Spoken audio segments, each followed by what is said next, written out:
အားလုံးပဲမင်္ဂလာပါဒီနေ့ပြောပြမှာကတော့ hash collection အကြောင်းဖြစ်ပါတယ်ပြီးခဲ့တဲ့ဗီဒီယိုလေးမှာက hash table အကြောင်းကိုပြောပြခဲ့ပါပြီ hash table နဲ့ပတ်သက်ပြီးတော့မကြည့်ရသေးတဲ့လူတွေဆိုလို့ရှိရင်တော့ hash table ဗီဒီယိုကိုကြည့်ပြီးမှဒီဗီဒီယိုလေးကိုကြည့်သေးချင်ပါတယ်ဒါမှပို့ပြီးတော့နားလည်လွယ်မှာဖြစ်ပါတယ်အဲ့တော့ပြီးခဲ့တဲ့ဗီဒီယိုမှာတော့တို့တွေပြောခဲ့ကြတဲ့ hash table တစ်ခုဘယ်လိုတည်ဆောက်တယ်လဲပေါ့နော်အဲ့တော့ hash table တစ်ခုကိုတည်ဆောက်ဖို့အတွက် function တွေကိုသုံးပြီးတော့မှတည်ဆောက်ခဲ့ကြတယ်တည်ဆောက်တဲ့အခါမှာ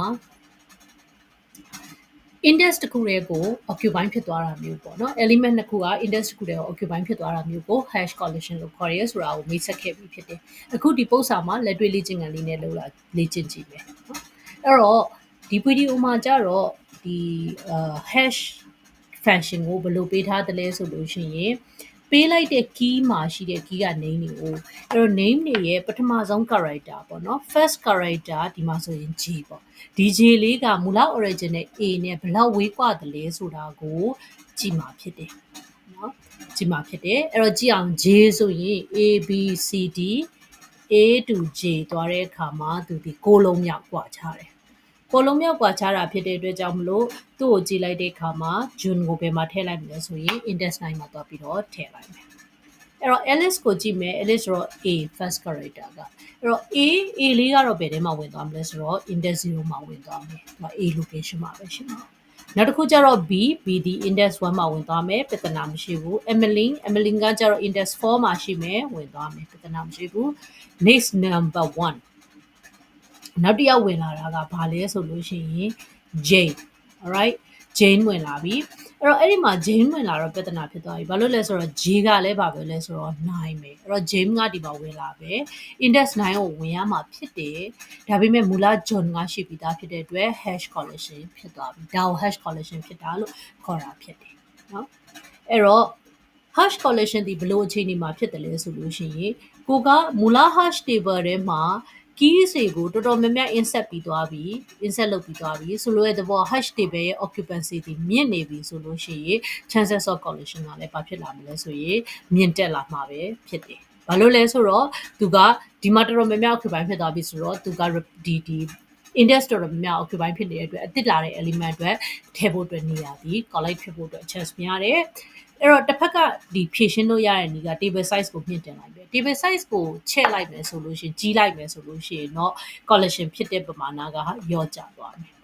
ဒါပေမဲ့လည်း collision ကို short ချခြင်းတိုင်း table size ကိုအမြဲတမ်းကြီးလို့မရဘူးအဲ့တော့ hash လုပ်တဲ့ memory space လေးတွေရှိမယ် area တသေးလေးမှာတင်ရတာတွေရှိမယ်ဒါကြောင့်မလို့ဒီကောင်ကိုအမြဲတမ်း table size ကကြီးလို့မရဘူးကြီးလို့မရဘူးဖြစ်တဲ့အတွက်ကြောင့်မလို့ဘယ်လိုနည်းတွေနဲ့တို့တွေဖြည့်ရှင်းကြမလဲနော်အဲ့တော့ collection ကို handle လုပ်တဲ့နည်းကတော့ရှင်းပါတယ်ဘယ်လိုလုပ်ချင်တာလဲကိုအခုတွက်လိုက်တဲ့ index ပေါ့ခုနကတော့ဆိုရင် John က calculated index က already occupied by another key ဒီ John က occupy ဖြစ်နေပြီးသားဆိုလို့ရှိရင် Jane ကိုဒီမှာလာပြီးတော့ direct store လုပ်မဲ့အစားတခြားနေရာမှာ store လုပ်ဖို့အတွက်တခြား available slot ဒီမှာဆို available slot တွေရှိတယ်အဲ့ဒီ available slot တွေမှာသွားပြီးတော့ insert လုပ်ဖို့အတွက်လုပ်ရမှာဖြစ်တယ်အဲ့တော့ဘယ်လိုမျိုးနည်းနဲ့ handle လုပ်လဲအဲ့တော့ handle လုပ်တဲ့နေရာမှာပထမအဦးဆုံးပြချင်တဲ့ method က open addressing ခေါ် profile method ဖြစ်တယ်အဲ့တော့ profile method မှာဆိုရင် linear profile နဲ့ quadratic profile ဖြစ်တယ်ဒီဗီဒီယိုလေးမှာတော့ linear profile အကြောင်းကိုအဓိကပြသွားပေးမယ်အဲ့တော့linear profile ကတော့ရှင်းပါတယ်သူကအဲ့ကိုလက်ရှိတဲ့ကိုဒီ index ပေါ့နော်ရှိနေတဲ့နေရာကိုသွားမယ်သွားလို့တကယ်လို့မတွေ့ဘူးဆိုလို့ရှိရင် next slot ကို move လုပ်သွားမယ်အဲ့တော့နောက်ပြီး example လေးနဲ့ကြည့်ပို့ရှင်းလိုက်မယ် quadratic profile ကကြတော့ immediate သွားတာမဟုတ်ဘဲနဲ့သူက step side တစ်ခုနဲ့ဘယ်လောက်ထိ jump သွားရမလဲဆိုတာကိုကြည့်တာဖြစ်တယ်နောက်တခြား method တွေလည်းရှိပါတယ်ဥပမာ double hashing တို့ chaining တို့ဒီ method တွေကိုလည်း briefly နောက်ကြလို့ရှိရင်ပြပြပါမယ်ပထမဦးဆုံး linear profile ရဲ့ example ကိုကြည့်လိုက်ရအောင်ခုနကတော့တို့ရဲ့ Jane ပေါ့နော် Jane ကသူ့ရဲ့တွက်ချက်မှုရလဲသူဒီ index 9ဖြစ်တဲ့အတွက်ကြောင့်မလို့ John နဲ့ crush ဖြစ်နေပြီသူတို့နှစ်ကောင်က collision ဖြစ်နေပြီဒါဆိုရင် Jane ကိုဒီမှာထည့်လို့မရတော့ဘူးဒါဆို linear profile ရဲ့သဘောတရားကဘာလုပ်မလဲဆိုရင် index ကို increase လုပ်လိုက်မယ်အဲ့တော့9ကို1 increase linearly plus 1 increase လုပ်လိုက်တဲ့အခါမှာဘာဖြစ်သွားလဲဆိုတော့10ရတယ်ဒါပေမဲ့တို့ရဲ့ table size ဒီ0 to 9ပဲရှိတယ် table size ကိုက10ပဲဖြစ်တဲ့အတွက်10 index 10နေမရှိနေဘူးမရှိနေတာဖြစ်တဲ့အတွက်ကြောင့်မလို့ဒီမှာထည့်လို့မရဘူး ဒါဆိုရင်ဘယ်ကနေပြန်စရမလဲဆိုတော့ index 0ကနေပြန်စမယ်အဲ့တော့ index 0ကိုသွားတယ် index 0ကိုသွားတော့ဒီမှာ occupy ဖြစ်နေတဲ့ alice ရှိနေတယ်အဲ့တော့ဒီမှာလည်း insert လုပ်လို့မရဘူးဒါဆိုရင်တို့ဘယ်ကိုရွှေ့မလဲ next index linear လေးပဲတိုးသွားမယ် plus 1တိုးလိုက်မယ် index equal to 0 plus 1ဖြစ်တဲ့အတွက် index က1ဖြစ်သွားပြီအဲ့တော့1နေရာလေးကိုသွားကြည့်လိုက်တဲ့အခါမှာလည်းမရသေးဘူး bob ရှိနေတယ်သူကလည်း occupy ဖြစ်နေတယ်ဒါဆို index ကို set တိုးမယ်ဆက်တိုးတဲ့အခါမှာ1 plus 1ဆိုတော့ index 2ကိုရောက်သွားပြီဒီတစ်ခါ index 2ကိုကြည့်လိုက်တဲ့အခါကျတော့ index 2က occupy ဖြစ်မနေတော့ဘူးမဖြစ်နေတဲ့အတွက်ကြောင့်မလို့ Jane ကိုဒီမှာ insert လုပ်လို့ရသွားပြီအဲ့တော့ Jane ရဲ့ location လေးဒီ index 2ဖြစ်သွားပြီဒါဒီ linear profile ရဲ့သဘောတရားဖြစ်ပါတယ် okay ဒါအောင်မသိသေးဘူးဆိုရင်နောက်ထပ်ဥပမာတစ်ခုနဲ့ထပ်ကြည့်မယ်ဒီတစ်ခါ key က number တွေဖြစ်မယ်မြင်သာအောင်လို့เนาะ table size ကိုတော့ရှေ့ရပု္ပ္ပစာလိုပဲ10ပဲထားမယ်10ပဲထားမယ်เนาะအဲ့တော့ table size 10ထားမယ်ဒီမှာဘာလို့ဒီပု္ပ္ပစာလေးကိုထပ်ပြရလဲဆိုတော့ Python code ကလေးကိုလည်းရှင်းပြီးတော့ပြချက်လို့ဒီမှာ Python code ရဲ့ insert function လေးကိုရေးပြထားပါတယ်ပထမဦးဆုံးသူဒီမူလအတိုင်းပဲ hash function သုံးပြီးတော့ index key ကိုရှာလိုက်တယ်တို့ရဲ့ hash function ကိုမမေ့နဲ့ hash function ဒီ key ကိုတီးပြီးတော့ table size နဲ့စာအကျွင်းကိုယူမှာဖြစ်တယ် key ကိုတီးပြီးတော့ table size နဲ့စာအကျွင်းကိုယူမှာဖြစ်တယ်အဲ့တော့ပထမဦးဆုံး41ပေးလိုက်တဲ့အချိန်မှာသူ့ရဲ့ index ကြီးဘာရလာလဲဆိုတော့1ရလာတယ်ပြဿနာမရှိဘူးဒါဆိုရင်သူ့ကို1မှာသွားပြီးတော့ insert လုပ်လိုက်ပဲပေါ့နော်သူ6ခွက်ရှိမယ်0 1 2 3 4 5 6 7 8 9ဆိုပြီးတော့6ခွက်ရှိတဲ့နေရာမှာ index 1လေးမှာဗာလေးသွားထည့်လိုက်မလဲဆိုတော့41သွားထည့်နောက်68ကိုရောက်လာပြီ68ကိုရောက်လာတဲ့ခါကျတော့68ဒီလေ8ဖြစ်တယ်နော်68ကို30နဲ့စားလိုက်တယ်8ရတယ်အဲ့တော့ index ဒီ8ဖြစ်တယ်သူ့မှာလည်းတွက်ကြည့်လိုက်တဲ့အခါမှာ1 2 3 4 5 6 7 8တွက်ကြည့်လိုက်တဲ့အခါမှာ8မှာဘာတက်ပုံမှမရှိတော့သူ့ကို68လေးဒီမှာထည့်ပေးလိုက်အောင်ပြဿနာမရှိဘူးနောက်31လာပြီ key number 31ကြတော့ index function ကနေ return ပြန်လာတာဒီ hash function ကနေ return ပြန်လာတာဒီဘာ return ပြန်လာလဲဆိုတော့1 return ပြန်လာတယ်အဲ့တော့ဒီ run လေးကိုမူလရှိပြီးသား keys တွေထဲမှာတွားကြည့်လိုက်တဲ့အခါကျတော့မူလရှိပြီးသား keys တွေထဲမှာတွားကြည့်လိုက်တဲ့အခါကျတော့1ကရှိနေပြီဖြစ်တယ်အဲ့တော့အဲ့လိုရှိနေတယ်ဆိုလို့ရှိရင် index ကိုပြောမလဲဆိုလို့ရှိရင်1တိုးလိုက်အဲ့တော့1ကနေ1တိုးလိုက်တော့2ဖြစ်သွားပြီ2ဖြစ်သွားတဲ့အခါမှာပြန်ပတ်ကြည့်လိုက်တယ်ဒီငကိုမူလာထဲမှာ2ရှိတာမရှိဘူးဆိုရင်2ရဲ့နေရာမှာသူက insert လုပ်လို့ရသွားပြီဒါဆိုရင်2ရဲ့နေရာလေးကိုတွားပြီးတော့တို့ဘသူ့ကိုထည့်လိုက်မလဲဆိုလို့ရှိရင်31ကိုထည့်လိုက်မယ်အဲ့တော့မူလာ0မှာတော့ဘာမှမရှိသေးဘူး1မှာက41ရှိမယ်ပြီးရင်နောက်တစ်ခါ2နေရာမှာ31ရောက်သွားမယ်နော်8နေရာမှာကျတော့68ရှိနေမှာပေါ့โอเคဒီအချိန်လေးဖြစ်သွားပြီ okay now 98ကိုရောက်လာပြီ98လဲခုနကလိုပဲ index function ခေါ်လိုက်တဲ့အခါမှာသူ့ရဲ့ return value ဒီ8ရတယ်အဲ့တော့ဒီ return 8ကိုတို့တွေကပြန်စစ်လိုက်တယ်မူလ key ထဲမှာရှိနေပြီလားရှိနေပြီဖြစ်တယ်8ကဒီမှာရှိနေပြီသားဖြစ်တဲ့အတွက်သူဒီဘာဖြစ်သွားမလဲ call လိုက်ဖြစ်သွားပြီ hash ရှိနေပြီဆိုလို့ရှိရင်သူ့ကိုဘာဖြစ်မလဲ index ကို1တိုးမယ်8ကို1တိုးလိုက်တော့9ရတယ်ဒါဆိုရင်9နေရာဒီထဲမှာရှိနေပြီသားကြည့်လိုက်တယ်မူလ index key တွေထဲမှာကြည့်နေပြီသားကြည့်လိုက်တယ်မရှိသေးတဲ့အတွက်ဘယ်နေရာမှာ insert လုပ်မလဲဆိုတော့9နေရာမှာ insert လုပ်မှာဖြစ်တယ်ဒါဆိုရင်ငါတို့စီမှာဘယ်လိုဖြစ်သွားမလဲဆိုရင် table လေးက0နေရာမှာတော့ဘာမှမရှိသေးဘူး1နေရာမှာ41 2နေရာမှာ31 3 4 5 6ဒီဘာမှမရှိဘူး8နေရာကျတော့ဘယ်သူဝင်ထားလဲဆိုတော့68ဝင်ထားတယ်အခု9နေရာမှာက98ဝင်ထားတယ်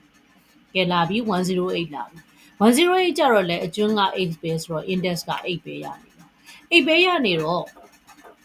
ထဲလို့မရဘူးဒီမှာသွားစစ်လိုက်တဲ့အခါ8က occupy ဖြစ်တာပြီးသားဖြစ်နေတယ်ဖြစ်နေတဲ့အတွက်ကြောင့်မလို့ point 2ရ8က occupy ဖြစ်တဲ့အတွက် index ကို1တိုးလိုက်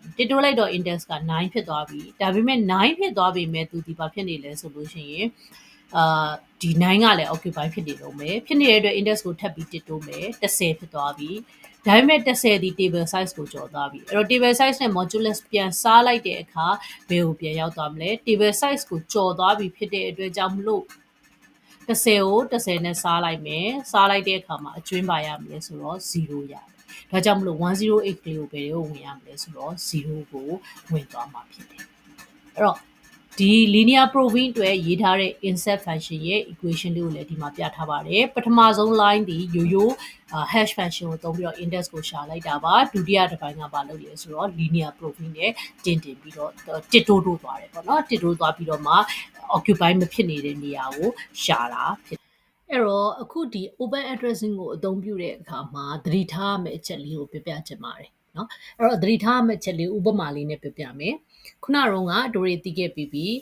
41က1မှာဝင်သွားတယ်31ကကျတော့2မှာဝင်ထားတယ်ပေါ့เนาะဒီအခြေအနေရှိတယ်108ဒီ0မှာဝင်ထားတယ်အခုဘာလုပ်မလဲဆိုရင်41ကို delete လုပ်လိုက်တော့မယ်เนาะ41ကို delete လုပ်လိုက်မယ်ဆိုလို့ရှိရင်ဘာဖြစ်သွားလဲကြည့်ရအောင်41ကို delete လုပ်လိုက်တဲ့အခါမှာတို့တွေ41ကို delete လုပ်လိုက်ပြီပေါ့เนาะ41ကို delete လုပ်လိုက်ပြီဆိုတော့ကြတော့ okay 41က delete လုပ်လိုက်ပြီ delete လုပ်လိုက်တဲ့အတွက်41ကို delete လုပ်လိုက်တဲ့အတွက်ဒီမှာပေါ့နော်41ကို delete လုပ်လိုက်ပြီ41ကို delete လုပ်လိုက်ပြီဖြစ်တဲ့အတွက်ကြောင့်မလို့41မရှိတော့ဘူးအခုဘာလုပ်ခိုင်းလဲဆိုတော့ algorithm 31ကိုရှာခိုင်းတယ်31ကိုဆက်ရှာအဲ့တော့31ကိုရှာဖို့အတွက်ဆိုပထမဆုံးသုံးမှာက key ကိုဟလာ hash value အဖြစ်ပြောင်းမှာ哦31ကို hash value အဖြစ်ပြောင်းလိုက်တဲ့အခါမှာဘာရမလဲ31ကို hash value ဖြစ်ပြောင်းလိုက်တဲ့အခါမှာ31 modulo or 10 31 modulo or 10ဒီဘာရတာလဲဆိုတော့1ရတာဖြစ်တယ်31 modulo or 10က1ရအဲ့တော့1ရတဲ့ခါကျတော့ဘယ်မှာသွားရှာမလဲဆိုတော့ index 1မှာသွားရှာမှာပေါ့ index 1မှာဘာ value မှမရှိတော့ alright အဲ့တော့ index 1ဒီဘာ value မှမရှိတော့တဲ့အတွက်ကြောင့်မလို့ဒီတိုင်းခုနကတော့ delete လုပ်လိုက်တယ်ဆိုလို့ရှိရင်31ကိုမရှာတော့ဘဲねဘာဖြစ်သွားမှာလဲဆိုရင် not found မှာပဲရက်သွားမှာဖြစ်တယ်အဲ့တော့ record တစ်ခုကို delete လုပ်လိုက်တဲ့အတွက်ကြောင့်မလို့တကယ်ရှိနေတဲ့ value ကိုနောက်ပိုင်းမှာရှာတဲ့အခါမှာအခက်အခဲဖြစ်သွားနိုင်တယ်ဒါကြောင့်မလို့ record တွေကို delete လုပ်တဲ့အခါမှာသတိထားရမယ်အဲ့တော့ one of the approach ကဘယ်လိုမျိုးဖြည့်ရှင်းလေးရှိတယ်လဲဆိုတော့တစ်ခုလုံးကို delete လုပ်လိုက်တာမဟုတ်ဘဲね value ကိုပဲnon assign လုပ်လိုက်တာပေါ့เนาะအဲ့ဒါကို tombstone လို့ခေါ်ပါတယ်သူ့ကိုဒီမှာထည့်ပေးထားလိုက်တယ်ထည့်ပေးထားလိုက်တဲ့အတွက်ကြောင့်မဒီကောင်ဒီ delete လုပ်ထားတဲ့ဟာဖြစ်တယ် remove လုပ်ထားတဲ့ဟာဖြစ်တယ်လုံးလုံးပေါ့เนาะဖြစ်တာမဟုတ်ဘူးမရှိတာမဟုတ်ဘူးဆိုတာကိုသိဖို့အတွက်ပေးထားတာဖြစ်တယ်ပြီးသွားလို့ရှိရင် delete လုပ်ပြီးသွားတဲ့အခါမှာ local reorganization တွေလုပ်လို့ရတယ်နောက်တစ်ခုကကြတော့ဒီ occupancy ပေါ့ဒီမှာရှိနေတဲ့ hash table ရဲ့ area ကို occupancy များလာပြီသို့မဟုတ်ဒီလိုမျိုး delete လုပ်ထားတဲ့ဟာတွေများလာပြီဆိုလို့ရှိရင်ဘာပြန်လုပ်လို့ရှိလဲဆိုတော့ rehash ပြန်လုပ်ပြီးတော့ new hash table ကိုလုပ်လို့ရှိပါတယ်အဲ့လို rehash လုပ်မယ်ဆိုလို့ရှိရင် computation နဲ့ time စီအများကြီးကြာတယ်ပေါ့နော်အဲ့တော့ time complexity လေးတွေကိုနည်းနည်းလေးစဉ်းစားမယ်အဲ့တော့ဒီနေရာမှာခုနကတော့ပြောသွားတဲ့ occupancy ဆိုတာကိုဘာနဲ့တိုင်းလဲဆိုရင် load factor နဲ့တိုင်းပါတယ် load factor ဆိုတာကတဲ့ ratio of the number of elements ခုနက elements လေးတွေ occupy in the table ထဲမှာ insert လုပ်ပြီးသား elements အရေအတွက်နဲ့ total array size ရဲ့ ratio ကိုတွက်တာဖြစ်တယ်အဲ့တော့တကယ်လို့ number of elements ကများလာပြီဆိုလို့ရှိရင် load factor ကတက်လာမယ် load factor တက်လာတယ်ဆိုရင်ဘာဖြစ်တယ်လဲ load factor တက်လာပြီဆိုတာ ਨੇ ဒီ element ကိုရှာရတဲ့ access time ကလည်းပို့ပြီးတော့ကြာလာနိုင်တယ်။ဘာကြောင့်လဲဆိုတော့ခုနကပြောသလိုပဲ hash collection ဖြစ်ထားတဲ့အတွက် linear profi နဲ့ပဲဖြစ်ဖြစ်တခြား other profi နဲ့ပဲဖြစ်ဖြစ်နေရာတွေက rearrange လုပ်ထားတာတွေရှိတယ်။အဲ့တော့ new index ကိုရှာထားတာတွေရှိတယ်ဆိုတော့သူ့ကိုရှာတာပဲဖြစ်ဖြစ် access လုပ်တာပဲဖြစ်ဖြစ်ပို့ပြီးတော့မှကြာလာနိုင်တယ်။ဒါကြောင့်မလို့ load factor value တစ်ခုက 0.5 0.6 နဲ့ကျော်သွားပြီဆိုလို့ရှိရင် rehash ပြန်လုပ်လေရှိပါတယ်နော်နောက်တစ်ခုပြဿနာတစ်ခုကဘာလဲဆိုလို့ရှိရင်တချို့ values တွေကဥပမာဒီမှာတော့ hash table က10ခုလောက်နဲ့ပဲပြနေလို့ပေါ့နော် hash table ကတကယ်မှာတော့ table size က100 200လောက်ထိသွားလို့ရပါတယ်ဥပမာ1 meg ပေါ့နော်အဲ့လောက်ထိသွားလို့ရတယ်အဲ့တော့ဒီ hash table ထဲမှာဆိုလို့ရှိရင် elements တွေကတနေရာထဲမှာပဲ cluster ဖြစ်နေတယ်ဆိုရင်လေသူကအတစ်ဝင်လာတဲ့ဟာတွေတူနေတာပေါ့ similar ဖြစ်နေတာပေါ့ဝင်နေဒီ hash table တွေဝင်နေတာဒါဆိုလို့ရှိရင်သူကဘာဖြစ်လဲဆိုလို့ရှိရင်ပို့ပြီးတော့ access လုပ်ရတဲ့အချိန်ကပိုကြာတယ်ဘာလို့လဲဆိုတော့ collision ဖြစ်ဖို့အတွက် chance လေးများတယ်နော်အဲ့လိုအခြေအနေမျိုးဖြစ်တယ်ဆိုလို့ရှိရင် element တစ်ခုကိုတွားရှာတာပဲဖြစ်ဖြစ်เนาะ element ကို access လုပ်တာပဲဖြစ်ဖြစ် element တစ်ခုကို edit insert လုပ်တာပဲဖြစ်ဖြစ်သူ့ရဲ့ time complexity ဒီဘယ်ထိရောက်သွားနိုင်တယ်လဲဆိုလို့ရှိရင်ရှိသမျှ number of elements အားလုံးကိုလိုက်စစ်ရတာမျိုးဖြစ်သွားပြီးတော့မှ O of n အထိကြာသွားနိုင်ပါတယ်ဒါပေမဲ့ generally ဆိုလို့ရှိရင်เนาะ hash table ကလည်း reasonable ဖြစ်တယ် load factor ကလည်း reasonable ဖြစ်တယ်ဆိုရင်များသောအားဖြင့် hash table တွေကို access လုပ်တဲ့အခါမှာ over 1 constant price နဲ့ပဲသွားတာရှိတယ်เนาะဒါလေးကတော့ဘုံတူတာဖြစ်ပါတယ်အဲ့တော့ခုရှင်းမှာတော့ပြောခဲ့တယ် linear profi နေရာမှာ chaining method ကိုလည်းသုံးလို့ရတယ် chaining method ကတော့တခြားအထူးမဟုတ်ပါဘူးဘာကိုသုံးတာလဲဆိုတော့ခုနကလို ဒီ nego hash table size ထဲမှာပဲသူက values ကိုတွားပြီးတော့အသစ်နေရာကိုပြန်ရှာတာမျိုးမဟုတ်ဘဲနဲ့ linked list data structure ကိုသုံးလိုက်တာပေါ့ခုန John ရဲ့တန်ဖိုးကအဲ့ဒီ array ထဲမှာ occupy ဖြစ်သွားပြီဆိုရင်နောက်ထပ် James Smith ကလာတာလေဒီ index ကိုပဲလာတယ်ဆိုရင်ဒီ index အသစ်ကိုရှာမယ်အစား James Smith ကိုခုန John ရဲ့နေရာမှာတွားပြီးတော့ next မှာတွားပြီးတော့ append လုပ်လိုက်တာပေါ့ linked list data structure ကိုအသုံးပြုလိုက်တာတော့ linked list data structure နဲ့ပတ်သက်ပြီးတော့မသိသေးဘူးဆိုရင်ပြီးခဲ့တဲ့ဗီဒီယိုလေးကိုပြန်ကြည့်ပါနော်အဲ့တော့ linked list data structure ကိုအသုံးပြုတဲ့အတွက်ကြောင့်မလို့ရှာတဲ့အခါမှာဘယ်လိုရှာမလဲဆိုလို့ရှိရင်ထုံးစံအတိုင်းပဲပထမဆုံး key ကို hash လုပ်လိုက်မယ် index ကိုရှာမယ်ရှာပြီးသွားရင်အဲ့ဒီ key လေးကိုဘယ်ထဲမှာရှာမလဲဆိုတော့ linked list ထဲမှာရှာမယ်အဲ့တော့ပထမဆုံးကိုတွေးလိုက်တဲ့ဟာဥပမာဆောက်ပါဆို James Smith ကိုရှာခိုင်းတယ်တွေးတာကကျွန်တော်ဖြစ်နေမတွေးဘူးဆိုရင်ဒီ linked list ထဲမှာပဲဆက်ပြီးတော့မှရှာသွားမှာဖြစ်တယ်alright အဲ့တော့ delete လုပ်ချင်တဲ့အခါမှာလည်းသဘောတရားတူတူပဲပထမဆုံး element ကိုရှာမယ်ရှာပြီးတော့လို့ရှိရင် key နဲ့ match ဖြစ်လာကြည့်မယ်မဖြစ်ဘူးဆိုရင်ဒီ linked list ထဲမှာလိုက်ရှာမယ်တွေ့ပြီဆိုရင်အဲ့ဒီ linked list ကနေ remove လုပ်လိုက်မယ်ဒါက chaining လုပ်တဲ့ approach လုပ်တာဖြစ်တယ်နော်အဲ့တော့ chaining လုပ်တဲ့ approach မှာ generally ပြောမယ်ဆိုလို့ရှိရင်เนาะသူရဲ့ time complexity ကခုနကလိုပါပဲ over 1နဲ့ပဲတွားတယ် load factor pretty small ဖြစ်တယ် elements တွေကလည်း distributed uniformly ပေါ့เนาะတနေရာထဲမှာ cluster ဖြစ်နေတာမျိုးမဟုတ်ဘဲနဲ့ distribute ဖြစ်တဲ့ဖြစ်နေအဲ့ဒီလို uniformly distributed လုပ်ဖို့ဆိုတာကလည်း hash function define လုပ်တဲ့ပုံမှာမူတည်ပါတယ်เนาะ hash function ကိုဘယ်လို define လုပ်တယ်လဲပုံမှာမူတည်တယ်အဲ့တော့ hash function နဲ့ define လုပ်တာအတိတ်အဆင်မပြေဘူး load factor ကလည်းအရင်များသွားပြီဆိုလို့ရှိရင်တော့ time complexity ကဘယ်ပေါ်မှာမူတည်ပါအောင်ဆိုတော့ link list မှာတော့သိတယ်လို့ပဲလေအဲ့တော့ link list မှာကြာတယ်လို့ပဲပို့ပြီးတော့မှကြာသွားနိုင်တာဖြစ်တယ် alright ဆိုတော့ဒါလေးကတော့ hash collection နဲ့ပတ်သက်ပြီးတော့ဘယ်လို handle လုပ်မလဲ hash function တွေကိုဘယ်လို define လုပ်မလဲဆိုတာနဲ့ပတ်သက်ပြီးတော့ပြောပြခဲ့တာဖြစ်ပါတယ်အဲ့တော့ summary ချုပ်ပြီးပြောရမယ်ဆိုလို့ရှိရင် generally linear proving ကိုသုံးလို့ရပါတယ် linear proving ဒီ efficient method တစ်ခုဖြစ်ပါတယ်chaining method ဒီလည်း good approach ဖြစ်တယ်သူကတော့တခုရှိတာကadditional data structure ပေါ့နော်သူရဲ့ hash table အပြင် linked list data structure ကိုပါအသုံးပြုပါတယ်နောက်ဆုံးတစ်ခုကတော့ double hashing ပေါ့ double hashing ကကြတော့ခုနက